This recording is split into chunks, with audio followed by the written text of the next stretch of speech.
اسئلة مهمة في حياة المسلم. د مسلمان په ژوند کې اهم سوالونه، هغه سوالونه چې د مسلمان ورته ضرورت هر وخت. اسئلة مهمة في حياة المسلم، د مسلمان په ژوند کې ضروري سوالونه، ضروري احکام چې د دې یادول او په دې باندې ځان پوه کول د هر مسلمان دپاره پکار دي. دو سوالونه موږ بیان کړي وو. یو موږ دې باره کې خبره کړې وه چې مسلمان به خپله عقیده د کوم ځای نه زده کوي. نو د هغې جواب شوی چې د قرآن او د حدیث نه په پوهه د سلف صالحینو. دویم د دې باره کې خبره شوې وه چې کله زمونږ په منځ کې اختلاف راشي نو موږ به کوم شي ته واپس کیږو، د اختلاف به په څه ختمو؟ نو د هغې جواب شوی چې واپسي به څه ته کوو؟ قرآن او حدیث ته. او په دې دواړو خبرو باندې دلایل بیان شوي په دې دواړو جواباتو باندې. د هغې نه باندې یو اهم سوال راوړی دی او ډېر اهم سوال دی. او نن سبا دا سوال د ډېرو ملګرو د ډېرو وروڼو او خویندو په ذهن کې دی چې هغه کومه فرقه ده چې د قیامت په ورځ به کامیابوي. کومه فرقه به د قیامت په ورځ کامیابوي. د دې د جواب اورېده او د دې په دې جواب باندې ځان پوه کول ډېر اهم دي. وجه دا ده چې نن سبا زموږ په دې امت کې ډېرې فرقې جوړې شوي دي، ډېرې بېشماره فرقې، او هره فرقه دا دعوه کوي چې موږ څه یو؟ موږ په حق یو، موږ جنتیان یو. نو لازم د دې په دې سوال د دې په دې جواب باندې ځان پوه کول پکار دي چې هغه کومه ډله به جنت ته ځي او دا کومه ډله چې کامیابه ده د قیامت په ورځ او جنت ته به ځي، د دوی څه صفات دي چې هغه صفات موږ په ځان کې راولو.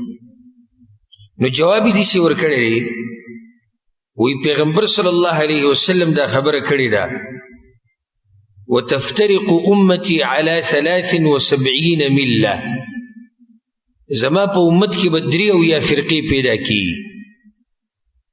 مکمل دا روایت داسې دی، پیغمبر صلی الله علیه وسلم وی یهود 81 فرقو کې تقسیم شوي او نصارا په 82 فرقو کې تقسیم شوي دي، او زما دا امت په 83 فرقو کې تقسیمیږي. او پیغمبر صلی الله علیه وسلم چې څه وایي نو دا یقیني دي، وما ينطق عن الهوى ان هو الا وحی یوحى. د پیغمبر خبره یقیني ده. نو څنګه چې هغه ویلي چې 83 فرقې جوړیږي به نو 83 فرقې به جوړیږي. پیغمبر صلی الله علیه وسلم وایي چې کلهم فی النار، دا ټولې فرقې به جهنم ته ځي او دا ټول ډلې به جهنم ته ځي الا ملة واحده، سوای د یوې ډلې نه چې دا کامیابه ده. همدغه ګوره د دې مقصد دی زمونږ چې دا معلومه کړو چې دا کامیابه څوک دي، دا کامیابه ډله کومه یوه ده او دا کامیاب څوک دي. صرف یوه ډله کامیابه ده او 82 ډلې د ناکامه دي. 82 ډلې د آخرت کې نشي کامیابېدی او یوه ډله به کامیابیږي. دا د پیغمبر صلی الله علیه وسلم خبره ده. قالوا ومن هي یا رسول الله، صحابه کرامو وی یا رسول الله دا یوه ډله چې کومه ده، دا کومه چې کامیاب ده، دا څوک ده؟ دا ګوره د صحابه کرامو هوښیارتوب دی او د ځمکې په دې مخ باندې پیغمبرانو نه پس د هوښیار خلک دي. او څنګه به هوښیار نه وي چې الله د دې ټولو انسانانو په منځ کې دوی چاڼ کړي دي د پیغمبر صلی الله علیه وسلم د ملګرتیا دپاره، او د دوی نه غوره نه وو، د دوی نه غوره نه وو. ګینې الله به هغه خلک د پیغمبر ملګري کړی وي. صحابه کرام د پیغمبرانو نه بعد د ځمکې په دې مخ اوچت مخلوق دي. د دوی سره ایمان، د دوی سره محبت، د دوی قدر او احترام، د دوی تعظیم، د دوی ادب د په موږ باندې واجب دی او زموږ ایماني فریضه ده. صحابه کرام ډېر هوښیار خلک اوس که دا بل کس وی تپوس به کړی چې یا رسول الله دا 2 فرقې څوک دي موږ ته بیان کړه هغوی دا تپوس ونه کړو چې دا 2 څوک دي دا که هر څوک یې درکوی خو دا کومه چې کامیابه ده دا څوک دي زمونږ دا پکار ده دغه تفصیل زمونږ نه دی پکار چې دا کمې به جهنم ته ځي هغه اوږد تفصیل دی ځکه 2 فرقې شماري پیغمبر صلی الله علیه وسلم خو دا خو ډېر تفصیل غواړي که نو هغوی مختصر تپوس وکړو او ډېر جوور تپوس یې وکړو و یا رسول الله دا کامیابه کومه یوه ده موږ ته دا ډله وښایه پیغمبر صلی الله علیه وسلم ورله لنډ جواب ورکړو یو حدیث کې داسې راځي پیغمبر صلی الله علیه وسلم وی الله ماله جوامع الکلم را کړي دي جوامع الکلم څه ته وایي یعنی مختصر خبرې کومه او دنه پکې ډېرې خبرې راځي دا د فصیح او بلیغ انسان صفتي کم سړی چې فصیحي په هره ژبه کې چې دی فصیحي او ژبه واضحي او ماهري نو دی خبرې مختصر کوي او دنه پکې ډېرې معنی راګیروي او کم سړی چې فصیح نه نو دی څه کوي دی به خبره به وړی مقصد به وړي کوي او خبرې به صحیح خبرې به ډېري نو 1 غنټه به لګي تقریر به کوي 1 غنټه دا کته او دا بره او دا داسې او دا داسې او مقصدي خبره 2 منټو ده او بل سړی په 2 منټو کې دومره خبره راګیره کړي چې هغه په 1 غنټه کې کېږي پیغمبر صلی الله علیه وسلم به مختصر خبرې کولې خو دنه به پکې ډېرې معنی پرتې وي ډېر لوی مقصدونه به پکې پراته وو اوس وګوره که تاسو چېرته مکتبې ته ورشئ یا دې درسونو ته وګورئ د علماو پیغمبر صلی الله علیه وسلم چې وفات شوی دی سره پاسه 1400 کاله شوي او د اوسه پورې علما لګیري د هغه د خبرو شرحې کوي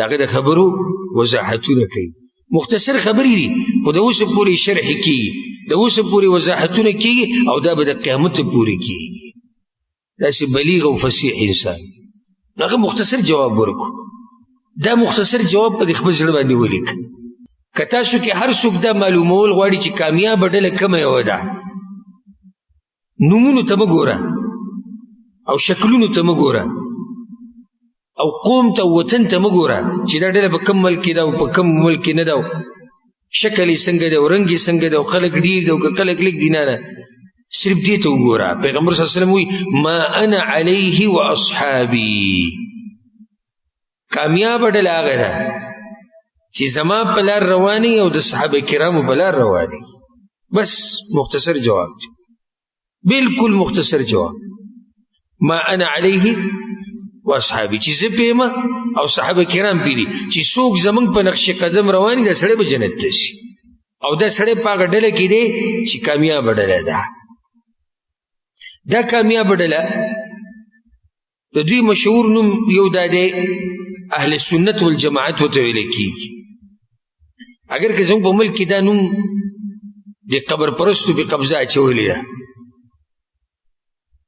اهل سنت والجماعت حقیقي هغه خلک دي چې قرآن او حدیث باندې په عمل کوي د صحابه کرامو په نقش قدم د پیغمبر په نقش قدم رواني دوی ته ولې اهل سنت والجماعت وایي اهل سنت ورته په دې وایي چې د پیغمبر په لار روان دي او د پیغمبر لارې ته څه وایي سنت والجماع او جماعت ورته ولې وایي ځکه چې دوی راجمع دي د پیغمبر په لار باندې د دوی دویم نوم دی اهل الحدیث دوی ته اهل حدیث هم ویلی کېږي بس خلک دا اعتراض کوي وایي چې اهل حدیث ووایي نو معنی دا شو چې قرآن نه مني صرف حدیث مني نو جواب د هغې دا دی چې دا اعتراض بې ځایه دی وجه دا ده چې دا اعتراض خو بیا په هغه باندې هم کېږي څوک چې ځان ته اهل سنت وایي چې خط قرآن نه مني صرف سنت مني خیال هم دې خبرې ته که نه دویمه خبره دا ده په حدیث کې قرآن هم راځي او حدیث هم راځي الله په قرآن کې څه وایي فبأي حديث بعده يؤمنون ومن أصدق من الله حديثا نګوره د الله کلام تم څه ویلی شوي دي حدیث او د پیغمبر صلی الله علیه وسلم حدیثونو تم حدیث وایي نو دا فرقه چې کومه ده دا کامیابه فرقه د دوی مشهور نمونه یو څه دی اهل سنت والجماعت دوی ته اهل حدیث هم ویلی کېږي دوی ته اهل الاثر هم ویلی کېږي بعضو ملکونو کې دا په اهل الاثر مشهوري او اثر هم دغه د حدیث او سنت او دې ته نږدې دوی ته سلفیان هم ویل کېږي. سلفیان ورته ولې وایي؟ ځکه چې دوی د سلفو په نقش قدم روان دي. او سلف څوک دي؟ صحابه کرام، تابعین، تبع تابعین، دا سلف دي. نو د دوی په لار چې روان دي هغه ته څه ویل کېږي؟ هغه ته سلفي ویل کېږي. هغه ته څه ویل کېږي؟ سلفي. نو دا د دوی یو څو مشهور نومونه دي. بعض خلک په موږ باندې یو اعتراض کوي او د بعضو علماو بیانونه اورېدلي د هغې نه متاثره شي. بعض مولیان دا وایي موږ صرف مسلمانان یو، بس ته څوک یې؟ وایي زه مسلمان یم. نو بیا راشي په موږ باندې اعتراض وکړي، وایي دا موږ چې مسلمانان یو دا پوره ده که نه؟ نو دا خبرې به د کوم ځای نه راوتې چې دا اهل سنت دی او دا سلفي دی او دا اهل حدیث دی او دا قسم پکې څه در راویستې؟ په دې به مې اکتفا کړی وی چې بس دا مسلمانان دي. الجواب، زمونږ ذاتي نوم هغه مسلمان دی، موږ ټول مسلمانان یو. اهل سنت که موږ ځان ته وایو یا اهل حدیث وایو یا سلفیان، نو دا زمونږ صفتي نوم دی. څه نوم دی؟ صفتي. په دې سره موږ فرق راولو په ځان کې او په نورو هغو دعویدارو کې چې کوم د اسلام دعوه کوي. شیعه هم ځان ته مسلمان وایي، بریلی هم ځان ته مسلمان وایي، صوفي، قبر پره چې څومره دا فرقې دي، پیغمبر صلی الله علیه وسلم نه وایي درې اویا فرقې به جوړېږي، دا ټول ځان ته مسلمانان وایي. خو ته په دوی کې کم یو یې، ځان خو به راښکاره کوې که نه؟ موږ ټول انسانان یو که نه یو؟ نو زموږ اصل بنیاد سره چې موږ ټول څه یو؟ انسانان یو، ټول انسانان یو. خو زه اسحاق یم، ته عبدالله یې، هغه محمد دی او هغه احمد دی او هغه عبدالعزیز دی او هغه عبدالرحمن. ولې دا نومونه ولې؟ ټول خو انسانان دي، خو په دې نومونو باندې څه کېږي؟ فرق راځي. چې او دا محمد دی، دا عبدالله دی، دا دواړه جدا جدا دي. محمد د هغه ځای دی، عبدالله دې ځای. که ما ورته دا ووایو چې موږ صرف مسلمانان یو بس، ښه نو ته کوم مسلمان یې؟ کوم منهج دی ستا؟ آیا ستا هغه عقیده دی کومه چې شیعهګانو نه؟ هم ځان ته مسلمانان وایي، که نه د بریلیانو، که نه د صوفیانو، که نه د قبر پرستو او بیا داسې ځه. لازم به ته دا وضاحت ماته کې چې ته خو مسلمان یې، مسلمانان خو ځان ته ډېر وایي، خو په مسلمانانو کې ته کوم منهج والی یې؟ وایي زه سلف صالحینو په لار روان یم، سلفي یم. بس صحیح شو چې سلفي دی، معنی دا چې د صحابه کرامو په نقش قدم روان، او صحابه کرام په څه روانو؟ قرآن او حدیث باندې. نو دیزی کتاب ستا دی مسئلې جواب په دی کتاب کې درکړی دی، او دا جواب یې ته د ځان نه یې درکړی، دا جواب یې د کوم ځای نه درکړی؟ د پیغمبر صلی الله علیه وسلم د حدیث نه.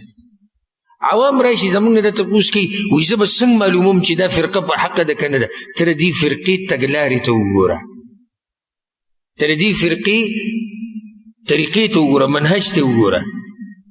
دا کوم مولا چې په منبر باندې ناست دی، دې کوم طرف ته دعوت ورکوي؟ که چېرته دی دې طرف ته دعوت ورکوي چې راشئ زمونږ پلانې مشر ژوندی دی او د هغه سره بیعتونه وکوي او زنده‌باد او مرده‌باد او زمونږ مرګ او ژوند د دې جماعت دپاره او زمونږ مرګ او ژوند د خپلې پارټۍ دپاره او زمونږ هر څه د خپلې پارټۍ دپاره، او قرآن او حدیث پکې نه ذکر کوي، پوه شي چې دا هغه فرقه نه ده کومه فرقه چې پیغمبر صلی الله علیه وسلم ذکر کړې ده. اسان دي پېژند. امام حسن بصري رحمه الله دی عوامو ته غوسه شوی دی په یو ځای کې، نو وایي د نوک په څوکه باندې به دی دا معلوموي چې دا روپۍ اصلي ده او که دا دیسي ده، دینار او درهم به معلوموي، او وایي چې دین مسله راشي بیا دوی نه پوهېږي. دا د عوامو ځان ګورې په زور داسې جاهل کړی. څه ووایو؟ چېرته چا دا ووایي چې سعودي عرب کې ډېرې پیسې ګټلی کېږي، پاکستان کې څه ووایو؟ د دې په جواب کې چا ویلي چې څه ووایو؟ ډالر زورور دی که ریال زورور دی، چا په جواب کې ویلي څه ووایو؟ د دې هر سره موږ ځان خبر کړی دی. وجه دا زموږ سره اهمیت دی، خو چې کله د دین قدر چا سره نه وي نو هغه په دې باندې ځان خلاصوي. څه ووایو؟ دا څه ووایو نه، ته الله عقل درکړی، سوچ وکړه. دا مخامخ عالم چې کوم لګیا دی څه بیانوي؟ دی خپل طرف ته دعوت ورکوي، که دی خپل یو خاص فرقې جوړه کړي هغې ته دعوت ورکوي، که دی د قرآن او د حدیث طرف ته دعوت ورکوي.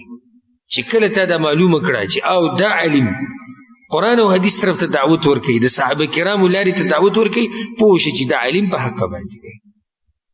نور غلطیانې خو انسان دی، انسان خو کمزور دی، غلطیانې خو به ترې کېږي، غلطیانې جدا مسله ده. خو موږ بنیادي منهج وایو، منهج به زموږ د ټولو صحیح د پیغمبر لاره او د صحابه کرامو لاره. بس دغې نه به نه اخوا کېږو نه به دې خوا کېږو. او ځکه امام مالک رحمه الله څه وایي؟ وایي کومه خبره چې د صحابه کرامو په وخت کې دین و هغه نن هم دین دی، او کومه خبره چې د هغوی په وخت کې دین نه و نو هغه نن هم دین نه دی. دین هم حقه دین دی کوم چې د هغوی په وخت کې و. چې هغه زمانه کې د دین ویلی کېدو هغه به نن هم دیني، او چې هغه زمانه کې د دین نه ویلی کېدو هغه نن هم دین نه دی. دلته یو بله مسله دا اهل حق چې دي حدیث نه دي چې ښکاري چې دا به لږي، لکه یو حدیث کې داسې راځي چې لا تزال طائفة من امتي، زما په امت کې یو ټولګی به په حق وي. څه به ټولګی؟ یعنې په دې دومره لوی امت کې به ټولګی په حق وي. زموږ د بعضو عوامو په زړه کې یو تله ایښودې ده، او هغه ده چې څوک ډېر دي دا به څه دي؟ دا په حق وي. دا غلطه خبره. پیغمبر صلی الله علیه وسلم چې کله نبوت میلاو شو نو هغه ابو بکر صدیق ورسره رضی الله عنه، خدیجه و بلال عفوا علي بن ابي طالب رضی الله عنه، زید رضی الله، او داسې یو څو کسان، او بیا وروسته ورسره بلال. او دا اوس تاسو وګورئ چې دا یو څو کسان دي او په مقابل کې ټوله دنیا ده. نو آیا دلته به موږ دا خبره کوو چې ډېر په حق دي که لږ په حق دي؟ که دلته دې وکتو چې ډېر په حق دي نو بیا خو والعیاذ بالله دا به وایي چې پیغمبر او د هغه ملګري په حق نه وو، ځکه چې هغه یو څو کسانو د شمار او د ټولې دنیا سره مقابله کوله. بله ده نن سبا چې عام دي عالم ته وګوري ګناهونه ډېر دي که نیکیانې ډېرې دي؟ ګناهونه ډېر دي. اکثر خلک نشې کوي، اکثر خلک دروغ وایي، اکثر خلک دوکې دړاکې کوي، اکثر خلک حرام خوري، اکثر خلک فحاشیانې کوي، اکثر خلک اوزع. نو که چېرته دا تله ته ولګې چې ډېر خلک څه کوي موږ به هغه کوو نو بیا خو د هر څه خراب کړو، هر څه دې ګډوډ کړو. نه، موږ به دې ته ګورو چې دلیل د چا سره دی. بس که دا یو سړی دی یو چې د ټوله دنیا شي او په مقابل کې یو سړی ولاړي او د هغه یو سړي سره دلیل نو موږ به د چا منو؟ موږ به د یو کس منو، ځکه چې موږ لیوني د دلیل یو، موږ په دلیل پسې ګرځو. تپوس هم د دغې دلیل کېږي. قل هاتوا برهانکم. یهود وی جنت ته به صرف یهودیان ځي، نصارا وی نصارا به ځي. الله د هغوی نه څنګه سوال وکړو؟ الله وی سورة بقره کې قل ای پیغمبر ورته ووایه هاتوا برهانکم، راوړئ څه شی؟ راوړئ دلیل. زمونږ دین په دلیل باندې بنا دی، دا په تاویلو ماویلو نه دی، دا نه د بزرګانو په قصو دی، او دا نه په دې دی چې پلانې فرقې دا وي پلانې فرقې دا. چا سره چې دلیل دی دا په حق باندې دی. نو د دې اهل حقو دا کومه فرقه چې کامیابه ده د دوی د ټولو نه ګټه نښه دا ده چې دوی منګولې لګولي دي په څه باندې؟ په قرآن او په حدیث باندې. دویمه نښه دا یاده کوي دوی دننه ډلهبازي نه جوړوي. لکه الحمدلله چې څومره اهل حق دي دوی به تا ته دغه دعوت ورکوي چې راشه سله قرآن او حدیث دی، نه یو جنډې طرف ته دعوت دی، نه یو مشر چې ژوندی دی راشي د هغه طرف ته، نه زنده‌باد نه مرده‌باد، نه دا چې زموږ دپاره زموږ سره چې څوک په جماعت کې د حق پرست دی دې جماعت ته چې څوک بار یا باطل پرست دی، نه دا چې موږ سره نوم ولیکه، نه دا چې موږ سره صرف پښتانه، نه موږ دا وایو هر هغه سړی که هغه په امریکا کې دی، که هغه په پاکستان کې دی، که هغه په انډیا کې دی، که هغه په سعودي کې دی، په هر ځای کې چې څوک کوم قرآن او حدیث بیانوي، قرآن او حدیث باندې عمل کوي، زموږ د زړه سر دی. موږ دې ته نه ګورو چې دا نوم یې لیکلی دی او که نه دی، د چا سره دی او نه دی، جنډه ورسره کومه یو ده او زنده‌باد او مرده‌باد، دا چغې د حق پرستو سره نشته. حق پرست د هغوی مشر امام څوک دی؟ امام اعظم محمد ابن عبدالله صلی الله علیه وسلم، هغه پسې رواني. او دا علما موږ د دې ټولو قدر کوو. وجه دا ده چې دا علما په وړۍ د زمونږ موږ رسي قرآن او حدیث ته. که دا علما دې ته لر کړو نو ته په قرآن او حدیث باندې پوهېدی شي؟ نشي پوهېدی. نو لازم به علماو ته واپس کېږي او علماو ته به زنګنان ماتې. موږ د علماو قدر کوو، د هر عالم احترام کوو، خو ها کوم ځای کې چې عالم خطا شوی نو خطا وله پرېږدو سره د ادب او د احترام. موږ ته ګورې د هر چا نه قرآن او حدیث ډېر ګران دي، د هر چا نه راته قرآن د خپل مور پلار نه راته قرآن او حدیث ډېر ګران دي. پاتې لا یو مولوي صاحب، پاتې لا یو عالم، یو امام. موږ د دې امام قدر کوو، موږ د عالم قدر کوو، موږ د مفتي صاحب قدر کوو، موږ د شیخ صاحب قدر کوو، موږ د دې ټولو قدر کوو، خو دا وایو چې دومره قدر یې نه کوو څومره چې د قرآن او د حدیث کوو. نو هر ځای کې چې د خبره د قرآن او حدیث خلاف راله، نو سره د احترامه به د خبره پرېږدو، سره د احترام بیا به ولم بې ادبي نه کوو. خو موږ په دې نه یو مکلف کړي الله چې تاسو به په ده پسې روان یې که غلط وایو که صحیح وي. نه، الله موږ په دې مکلف کړي چې تاسو به تابعداري د څه کوئ؟ د قرآن او د حدیث. نو په دې باندې به اکتفا وکړو. او نن په دې نشست کې دا یو سوال کافي دی. انشاءالله پر روان نشست کې به بیا د 4 نمبر سوال نه به شروع کوو چې د نیک عمل د قبلېدو دپاره کوم شرطونه پکار دي. الله دې موږ پوه کړي په قرآن او حدیث باندې، او الله دې موږ د مرګه پورې په حق باندې قایم او دایم لري، او الله دې موږ له مرګ په هغه وخت کې راولي کوم وخت کې چې الله زموږ نه راځي، او الله دې موږ ته الله دې زموږ اخرنی خبره د دنیا نه لا اله الا الله وګرځي. او څنګه چې الله موږ په دې مبارک جومات کې راوځي کړي، دغه شان دې الله موږ په جنتونو کې یوځای کړي. هذا والله اعلم، وصلى الله وسلم على نبينا محمد وعلى آله وصحبه اجمعين.